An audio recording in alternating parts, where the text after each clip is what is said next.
You Akili the bull.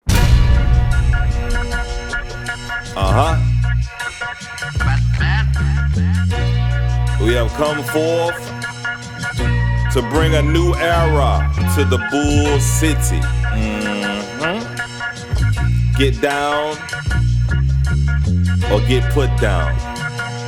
Yes. Yeah. Last level of the glow is what I'm trying to. All right, so we're here with, let you introduce yourself. Jen, writer, author, soon-to-be author, educator, artist, Podcast host. podcast What's host. the name of your podcast? Poetic Just Us podcast is coming out June 5th. Please And they follow gonna- me at Jen_just right. That's JEN_JUS. So it's just Where they gonna find you at? Huh? Where can they find you? I'm telling it now. Oh, I'm sorry. Let me go out. I'm sorry. On Instagram, There you because go. I didn't say that. There you Okay, go. I got There you. you go. I just automatically say at because I figure like everybody knows that. But follow me on Instagram at JEN_JUS_WRITE. And your podcast, where is it gonna be streaming? It's going to be streamed on all social media platforms as well as Spotify, and because I'm gonna try to make sure it's audio as well. So, because I think that's a part of United Masters is good to look into. It's free. I've heard some. This is my first time, so I'm open to any suggestions as to how I can be able to stream it. I seen some information. Yeah, but my goal is to have it streaming on all platforms so that it reaches the masses. That's what's up. I know it's gonna be dope. I'm so excited, and I got. Do you know Sid? Probably by face. Well, I have Sid. Shout out to Sid. He'll be mad if I call him his whole name, but I kind of want to. But he's Kingsway Pictures. Okay. Photographer and videographer. Was that the dude you was like behind the scenes? This is the guy behind the scenes? No. Okay. That's another poet writer. He's talking about SP. Shout out to SP. He is a silent poet. Oh. Yeah, so he really the dude on the keyboard. No. On the old school typewriter? No, that's Endless Wheel. Shout out to Endless Wheel. He's on. I got one of his pieces on my refrigerator. Oh yeah, he's super. I just actually we recorded ours last week. Super dope. He's just so amazing. I'm so excited to release his the episode with him because we could just talk forever, and we've known each other for a long time. So yes, please lock it in, tune in, because it is definitely going to be dope, because we're just talking about poetry, but poetry has so many things. So and we're speaking on poetry, like we're gonna be talking about mental health. So I feel like poetry is definitely like, have you used poetry to help you with your own mental health? Oh, absolutely. I had a friend say to me that I want to get to know you outside of poetry. And I said,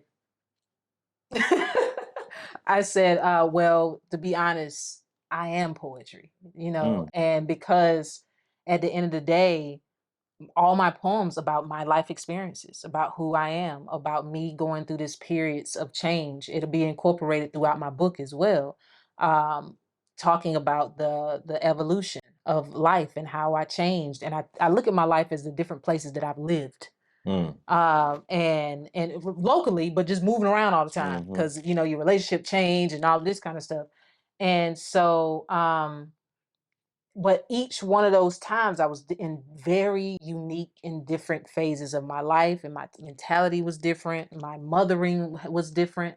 And so it's more closely aligned to not just telling my story, but telling how it is important for me to have changed over and over again and to continue changing in order to thrive. And so poetry is definitely a very, very important vessel for me to be able to express myself, to be able to be fluid in expressing myself and not have those boxes. Like even with art, I found myself, okay, does it look like what I'm trying to, you know what I mean? Like there was a certain technique. I had to mix my colors correctly. And I love art. I love painting, but even it's still certain skills to it, right? And even with, like I said, I do macrame. It's a series of knotting. It's a ancient sort of cultural thing where they used to make these tapestries, and at the end they had to knot them in certain ways in order for it to stay and not fray. But then that within itself became an art form. So Damn, it sounded like you was rapping just now. Staying out free. I don't know why that messed with me. but yeah, I love it when natural things sound so poetic, right? But and I started doing that, and it was really, just going through doing that with my hands was relaxing as well. But even that, there was certain techniques you had to learn in order to do it. But in writing, there is techniques, but spoken word and poetry, and people have this debate about the difference. But for me, it's all just being able to be free, completely free, and not judgment. And that's why I always look at it like when I get on stage, I'm not worried about what they're thinking. And the beauty about it is they know that, because that is the idea. It's you're here because we are in support of you. When you mess up, when you do well, we love you. And that's the sort of nature behind all the places that I've and the people that I've connected with, and it's been extremely therapeutic. Let's say like just for other people to like almost like maybe a motivation to maybe dig into their art side when they're dealing with different mental issues. Like what are some mental issues you might be dealing with that you would like use poetry to maybe get through it or express yourself or even like maybe bounce back? Relationship, all the different codependencies and the different things that I've dealt with in my relationship, it has probably been the top, because everything, my whole life has been centered honestly around my relationship, and it's impacted the way I think of myself and how I perceive my self-worth for a long time. And so my dealing with that mentally, poetry was the only avenue that I had Like a to, release? like, to release it. And so, and even if I was writing the point in which I did it for other people, that then made it so it felt more of not just a release, but something that was more tangible. Mm. I felt it at that point, because it was like, whoa, it impacted somebody. It made them want to change how they saw what they were going through. So when that happened, and so it just made it feel like, okay, you know, I'm not by myself. I'm not isolated. I don't have to feel those feelings anymore. And sometimes I still, like I said, there's still good days and still low days. But you're right about it. Just right. Let me ask you a question because like I know with me dealing with bipolar 2 disorder, it's kind of like it cycles when it comes to like I think it's hypomania and depression. And I have an idea of in my mind what depression is.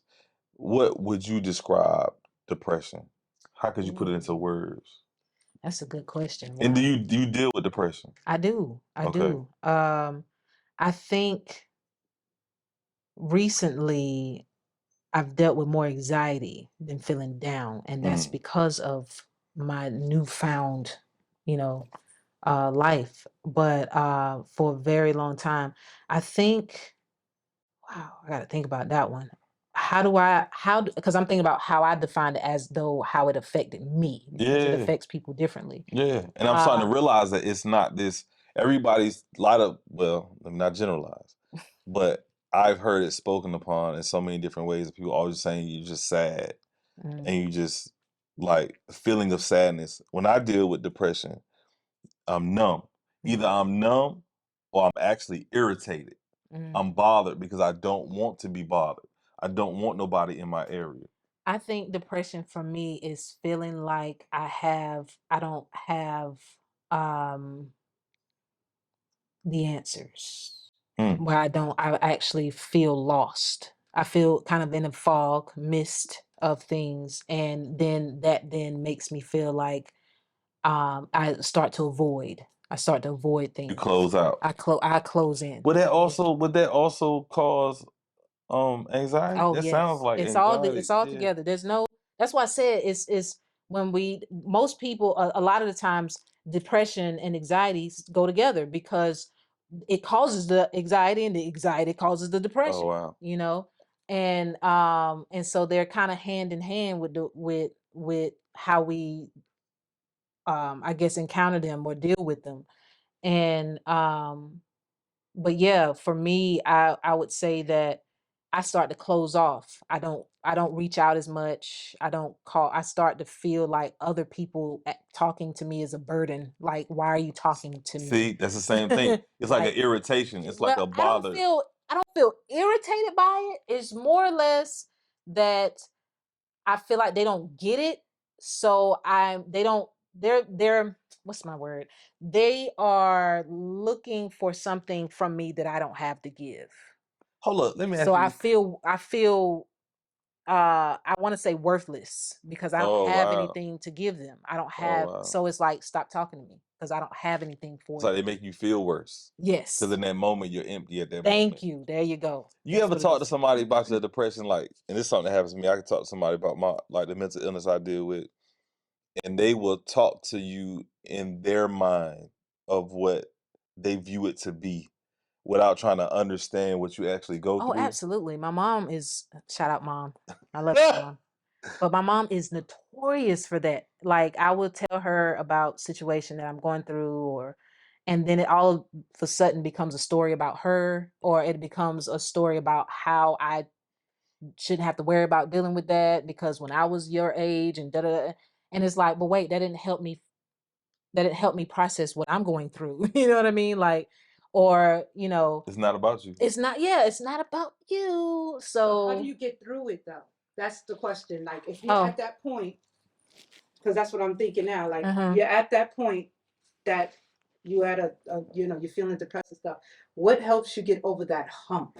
Well, let me reshape kind of the way I want to answer that, because I think it's best to have the conversation about how we should talk to people Mm, as to when they're going through something and they may come to you. Or I think it's important that, uh communication is 80% listening. You learn more when you listen. definitely. And a lot of times, and not only listen to respond, but listen for understanding, Standing, yeah. right? So, and it's hard. People automatically, you say something, they start thinking about stuff and they start relating to it because that's kind of the triggers in our brain. That's we're human. That's what we do. But I think again, being mindful and being present and literally just listening to what that person has to say, and then offering the window to say, I support what you're saying, and giving them the affirmation that you understand is the first part. Because a lot of times we start going into talking about how you can fix it, and maybe they might not didn't need that. They might just needed you to listen. They need an ear. They might needed you to Yeah. be like, you know what? Fuck them. Yeah. Excuse my language, but Yeah. you know what I'm saying. Forget about them. You good. Yeah. They may need somebody to be on their side. Even if the people they talk about they Yeah. might have been right, Yeah. but I just need you to be on my side. And so it's important that I think when you're listening to somebody and they're communicating with you about what they're going through, it's important to listen and then ask them questions. Because those questions, I tell my students this all the time, you have to ask yourself questions in order to answer questions. Mhm. So ask yourself or ask them, how did that impact you, or how did that make you feel? Because that then allows them to process and go through it themselves without you overshadowing what they're going through, and also you're helping them get through it. So I think that's how I would kind of address that question, Yeah. as to how I would expect somebody, or how it would help me to get Right. through that. What I would be expecting is what I would think that everybody should be doing when we have those kind of conversations. So that's a good one. But also when there's nobody around, how do you get over the Oh hump? shit! I talk to myself. That's what I'm Oh. saying. So those are the answers that I Yeah. would know. Like how do you You know work what? that? It's funny because they say people crazy that talk to themselves. I think people that don't talk to themselves are crazy, I high because five myself in the mirror. all the time. Because it's like, at the end of the day, if you're not having conversations with yourself, how you gonna talk to other people? How you gonna understand what your thoughts are? Like, I literally have dialogues with myself. But you got a relationship with yourself. There you go. And I think that's where the relationship starts to form is when you're talking to yourself and communicating with yourself. Did I answer it? Yeah. Okay. Because So I wanted to know what the work through is for you guys. Yeah. When you at that point where it's like, I gotta work through this. How do I get over this hump? Yes. That's important for people to know that, because a lot of people don't know how to get out the box. Right. You have to step by step go through. First, I identify what the problem is. What am I faced with? What is it that I need to resolve? What's holding me back right now? And then we're humans, and our thing is to categorize. Things we're just innately in the box. We just feel like something gotta be right here, right here, right here. And so when we're going through the moment where we can't categorize things, where we can't label things and place things in certain areas, you have to sit yourself down and figure out what is the priority, what is it that I'm going through, what is causing me to, be hindered, what is the obstacle that I need to get over to do this first. Because I'm starting to do some branding consulting where people are coming to me and saying like, oh, I want to start this, but I don't know where to go. And I asked them first, well, what is your goal? Like what? And now my next question is, what's the milestone to get past that goal, to get started? And then once we get to the goal, the milestone, what's the first step to solving that so you can get to the goal? We got to go backwards now. All right, we got the goal, we got the milestone, and we got what the first step is. Now you got to take the step to get to the milestone, to get to the goal. You gotta get started. That's so good. Yeah. And I think that's a great position for you to be in, because even growing up and you go to school, you are taught problem solving. Yeah. Right. That's such a key thing. You get these little shop things like Tom went over here, or he went there, but that's helping you figuring out. That's all education Identify the problem. That's all it is. Critical thinking and problem solving. Yes. How am I going to function in the real world? And I tell my students that all the time. I hate math. Can't stand it. Don't want to teach it. Was terrible in it myself. But at the end of the day, it's like, it's not necessarily the answer. It's how did you get to it? Because we have to problem solve. We have to figure out, and we have to build up the stamina to be able to get through those steps, to take the steps. And that's what it's teaching them to do. It's an exercise. Right, because really they don't need no math, not today, to be successful. You apply that to yourself. It's like you in a situation, you're like, all right, what's the first thing I need to do? But that's training a muscle that you build. Oh, yeah. One thing, another friend of mine, Oasis Spade, that's my boy. Okay. He said he made a post about it not too long ago, a vision board, creating a vision board so that you have, because we have these visions, right? And we can't expect anybody else to see them because the divine gave it to us. Yeah, it's for you. It's our vision. Yeah. And but laying that out so that your direction is very important too. And that's with your mental health. Bringing it back to your mental health, it's very important that you're able to identify. And I tell my daughter that all the time because she struggles with identifying her emotions. Identify your emotions, label them, and then put them in categories of priorities so that you can then deal with them step by step, and it doesn't feel as overwhelming for you to have all of these different things going on. I know for me, when I deal with like the depression side, I learned that I do a lot of research. I'm kind of a nerd on love.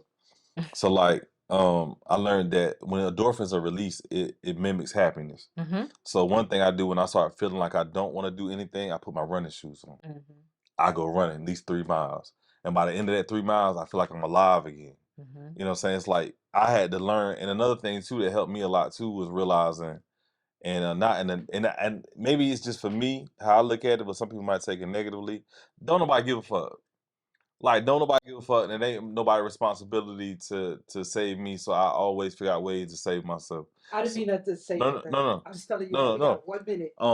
So, with just that being said, like if you deal with any kind of like mental issues, if you feel strange, if something going on in your life, you feel like something might be a little off, it's your responsibility for you. This is your life. This is you. So if you out here taking care of other people, take a moment to take care of yourself.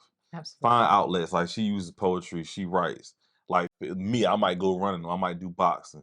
But these things are things that we figured out to help us get through these situations. So this is your life. So take the time in a peaceful place and try to figure out what you might need to do for yourself.